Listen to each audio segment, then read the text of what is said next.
नमस्कार, मैं रवीश कुमार। अगर लोकपाल के सदस्यों को 70 लाख की कार दी जा रही है तो उनके रहने के लिए 5 स्टार भी बुक कर देना चाहिए। संस्थाओं की नैतिकता को इस तरह से खत्म कर ही देना चाहिए कि कुछ साल बाद भारत की संस्थाएं खटारा कारों की गराज की तरह नजर आए। आप ही बताइए, लोकपाल के सदस्य ऐसा क्या काम करते हैं कि उनकी क्षमता बढ़ाने के लिए BMW की लेटेस्ट सीरीज की कार का टेंडर निकाला गया है। देश को बताना चाहिए कि यह फैसला किस तरह लिया गया, किन किन सदस्यों की इसमें सहमति थी कि BMW कार ही चाहिए। उनसे पूछना चाहिए कि 70 लाख की जर्मन कार क्यों चाहिए। 26 अगस्त को प्रधानमंत्री नरेंद्र मोदी बड़ौदा जाते हैं, मारुति की फैक्ट्री में ई विटारा कार को हरी झंडी दिखाते हैं, आत्मनिर्भर भारत पर भाषण देते हैं और 2 महीने के बाद 16 अक्टूबर को लोकपाल के 7 सदस्यों के लिए जर्मन कार का टेंडर निकाला जाता है। एक कार की कीमत 70 लाख, BMW का M स्पोर्ट मॉडल। जनता को भाषण आत्मनिर्भर भारत का और जनता के पैसे से शौक जर्मन कार का। 10 साल हो गए लोकपाल के। 10 साल में इस संस्था की चर्चा उसके काम को लेकर जितनी नहीं हुई, उससे कहीं ज्यादा अब कार को लेकर हो रही है। इस संस्था ने ऐसा क्या काम किया है? क्या देश में भ्रष्टाचार रुका है? क्या आप जानते हैं कि जिस संस्था के सदस्यों के लिए BMW कार खरीदी जा रही है, उसका गठन जनवरी 2014 में हो गया था, लेकिन पहला अध्यक्ष नियुक्त हुआ 5 साल बाद। मार्च 2019 में रिटायर जस्टिस पिनाकी घोष इस पद से मई 2022 में रिटायर हो गए। उसके बाद फिर से मई 2022 से लेकर फरवरी 2024 तक कोई भी अध्यक्ष नहीं था। फरवरी 2024 में सुप्रीम कोर्ट से retire justice AM Khanwilkar Lokpal के अध्यक्ष बनाए जाते हैं। लोकपाल के गठन के 10 साल बाद सितंबर 2024 में भ्रष्ट अधिकारियों के खिलाफ जांच करने के लिए इन्वेस्टिगेशन विंग का गठन किया गया। 10 साल बाद सोचिए, जिस संस्था को पहला अध्यक्ष मिलने में 5 साल लग गए, पहले अध्यक्ष के रिटायर होने के बाद दूसरा अध्यक्ष मिलने में 2 साल लग गए, उस संस्था के नए अध्यक्ष को BMW कार क्यों दी जा रही है और किस लिए? काम भले चोखा ना हो, लेकिन लोकपाल वालों ने कार तो बहुत शानदार पसंद की है। जिस देश की जनता मर मर कर टैक्स भर रही है, उसके पैसे से 70 लाख की कार की पसंद अपने आप में मिसाल है, गनीमत है। 1.5 करोड़ की कार लेकर इन्होंने जनता पर कृपा नहीं की। थोड़ी देर के लिए राष्ट्रवाद को अलग कीजिए, प्रैक्टिकल नजर से एक सवाल पूछिए कि भारत की कौन सी कार कंपनी इसका मुकाबला कर लेगी, किसके पास इसकी इंजीनियरिंग का तोड़ है और क्लास है। इस सेगमेंट की सबसे लंबी और सबसे ज्यादा जगह वाली गाड़ी मानी जाती है। पीछे लेग रूम और हेड रूम काफी ज्यादा है, कैबिन भी काफी आरामदायक है। इसमें अडेप्टिव LED हेडलाइट है, अंधेरे में और भी तेज हो जाती है। 3D लुक की लाइटें हैं। आप BMW कार के पास जाते हैं, अपने आप लॉक खुल जाता है, चाबी नहीं लगती, डिजिटल चाबी है। आप अपने फोन से कार का दरवाजा खोल सकते हैं। छोड़िए चिंता कि लोकपाल के लिए इस कार का चुनाव नैतिक करप्शन है या गरीब देश के जनधन की लूट है। छोड़िए ये सब। इस कार की बनावट और सजावट की कल्पना से लोकपाल के नीरस भवन में सपनों का सैलाब आ जाता होगा। यह कार अलग अलग कॉर्नर से एंट्री तो ऐसे मार रही है इस वीडियो में, जैसे लोकपाल को देखकर भारत के सारे घूसखोर खंभों के पीछे छुप गए हैं। कार का कंट्रोल और भारत में पावर का कंट्रोल दोनों गजब है। Hey, BMW, what can you do for me? I can control various functions for you. इसी कंट्रोल का नतीजा है कि देश की जनता सामने से ध्वस्त होती नैतिकताओं और संस्थाओं को न देख पाती है न समझ पाती है।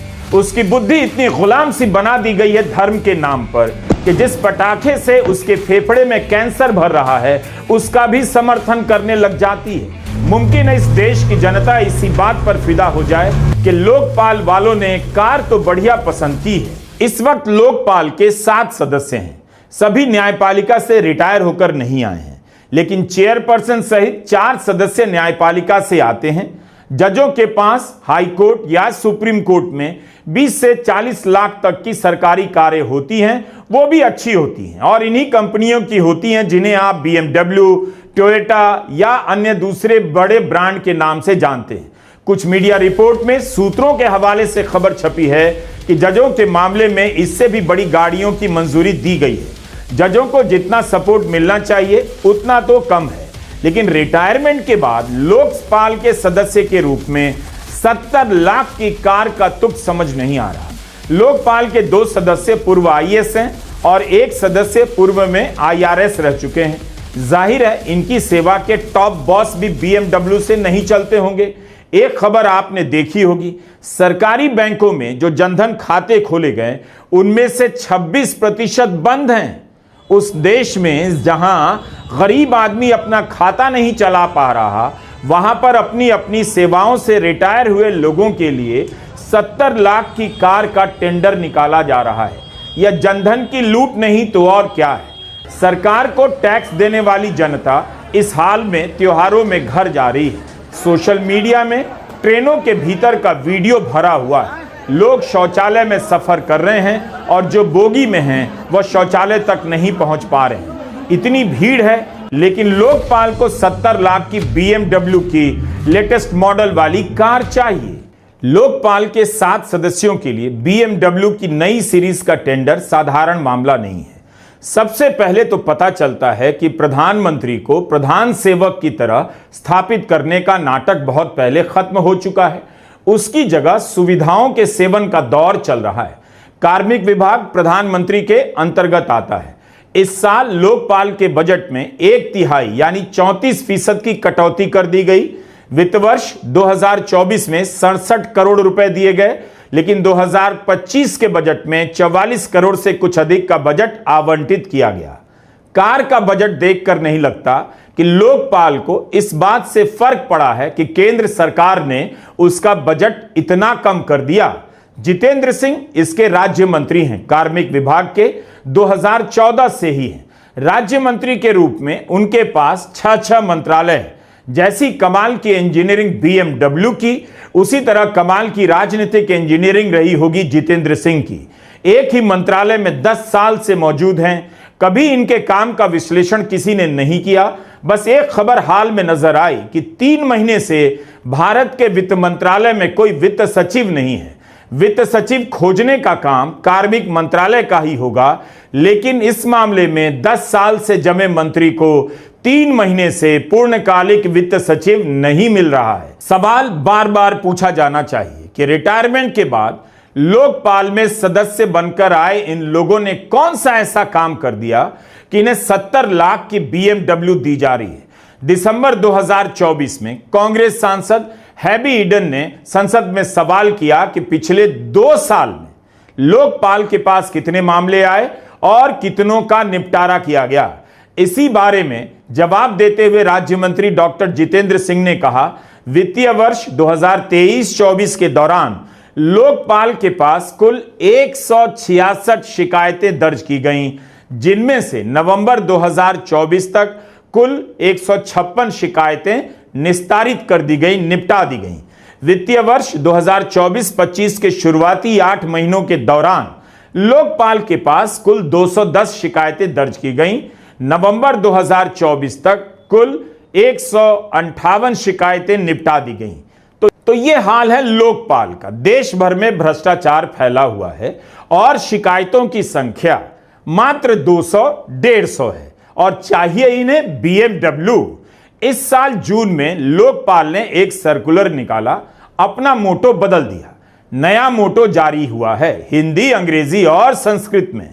हिंदी का मोटो है नागरिक सशक्तिकरण, भ्रष्टाचार उजागरीकरण। लोकपाल से पूछिए तो भ्रष्टाचार के कितने मामलों को उजागर किया गया है।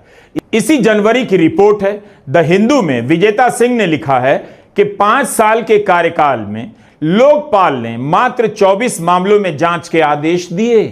केवल 6 मामलों में मुकदमा चलाने की अनुमति दी गई। करीब 90% मामलों को रिजेक्ट कर दिया गया कि सही फॉर्मेट में नहीं आवेदन किए गए। यह है उस लोकपाल का हिसाब किताब जिसके सदस्यों को 70 लाख की कार चाहिए। लोकपाल को इतना अधिकार दिया गया, लेकिन लगता नहीं कि यह संस्था भ्रष्टाचार से लड़ रही है और इसके रहते भ्रष्टाचारी डरे सहमे हैं। इसे इतनी शक्ति तो है कि प्रधानमंत्री के खिलाफ शिकायतों को स्वीकार कर सकती है। अपनी स्वायत्तता का परिचय दे सकती है। विजेता सिंह की रिपोर्ट में इसका जिक्र है कि पिछले 3 साल में 3 शिकायतें प्रधानमंत्री के खिलाफ भी मिली। उनका क्या हुआ, किस बारे में थी, इसकी जानकारी उनकी रिपोर्ट में नहीं है। लोकपाल के काम का यह हाल है और इसके सदस्यों के लिए 70 लाख की BMW कार पसंद की जा रही है। एक ऐसी संस्था जिसके लिए आम लोग भी लड़ाई में उतर आए और उसके सदस्य बनकर ये रिटायर लोग 1 महीने में सफेद रंग की BMW की डिलीवरी मांग रहे हैं। कायदे से 10 साल का ट्रैक रिकॉर्ड देखकर लोकपाल को बंद कर देना चाहिए या बड़े स्तर पर सुधार करना चाहिए, लेकिन इसके सदस्यों के लिए BMW कार खरीदी जा रही है। जिस संस्था का काम इतना खराब है उसे मार्केट की सबसे अच्छी कार चाहिए। लोकपाल को लेकर जितने भी दावे किए गए सारे के सारे गायब हो चुके हैं। एक और संस्था है जिसका काम भ्रष्टाचार पर नजर रखना है, केंद्रीय सतर्कता आयोग CVC। रेल मंत्री को सुनकर अच्छा नहीं लगेगा, लेकिन केंद्रीय सतर्कता आयोग की रिपोर्ट है कि 2023 में सबसे अधिक करप्शन की शिकायत रेल विभाग से आई। 1 साल में 10,000 से ज्यादा शिकायतें। 2022 में सबसे अधिक शिकायतें गृह मंत्रालय के खिलाफ आई, 46,643 शिकायतें। किसी से भी पूछ लीजिए, आम जनता को पता है किस लेवल पर देश में भ्रष्टाचार व्याप्त है। लेकिन भ्रष्टाचार दूर करने वाली संस्था लोकपाल के सदस्यों को BMW कार चाहिए। इतनी विलासिता किस लिए?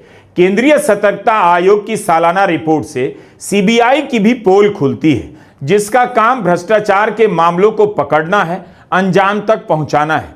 लेकिन CVC की रिपोर्ट कहती है कि CBI भ्रष्टाचार के 7,000 मामलों में जांच ही पूरी नहीं कर पाई। किन लोगों को बचाया जा रहा है? क्यों नहीं जांच पूरी हो रही है? 2200 से अधिक मामले 10 से 20 साल से ट्रायल के स्तर पर अटके हुए हैं। यह उस CBI का हाल है जिसके 2-4 छापों की इतनी चर्चा हो जाती है जिससे लगता है भ्रष्टाचार के खिलाफ कड़ाई हो रही है, लड़ाई चल रही है, लेकिन जांच भी पूरी नहीं होती। आपको CBI और ओडिशा के विजिलेंस विभाग का ट्विटर हैंडल देखना चाहिए। National highway infrastructure development council NHDICL के कार्यकारी निदेशक मैसनम रितिन कुमार के यहां छापा पड़ा तो CBI ने 2.62 करोड़ कैश बरामद करने और 20 अपार्टमेंट का पता लगाया है। यह कैसा विभाग है जिसके कार्यकारी निदेशक रहते हुए कोई इतना काला धन कमा रहा है? इसी जुलाई में ओडिशा के वन विभाग के डिप्टी रेंजर रामचंद्र नेपाक के घर छापेमारी हुई। इनका मासिक वेतन 70,000 है, लेकिन घर से 1.5 करोड़ कैश मिला, 1.5 किलो सोना, 4.5 किलो चांदी, 1.25 करोड़ की डिपॉजिट, कई इमारतें, फ्लैट, प्लॉट के कागज मिले। यह पंजाब पुलिस के DIG भुल्लर के यहां की तस्वीर है। CBI ने दावा किया कि इनके घर से 7.5 करोड़ कैश बरामद हुआ है। सोना और संपत्तियों का ब्यौरा अलग है। भ्रष्टाचार को रोकने में लोकपाल ही नहीं, मोदी सरकार के तहत चलने वाली तमाम एजेंसियां सफल नहीं हैं। भ्रष्टाचार के नाम पर केवल विपक्ष को टारगेट करने का खेल खेला गया, लेकिन ED जैसी एजेंसी का भी ट्रैक रिकॉर्ड बहुत खराब है। ऐसे में लोकपाल की क्या ही बात की जाए। तृणमूल सांसद हैं साकेत गोखले, उन्होंने लिखा है कि लोकपाल ने अपने बजट का 10% कार खरीदने पर खर्च किया है।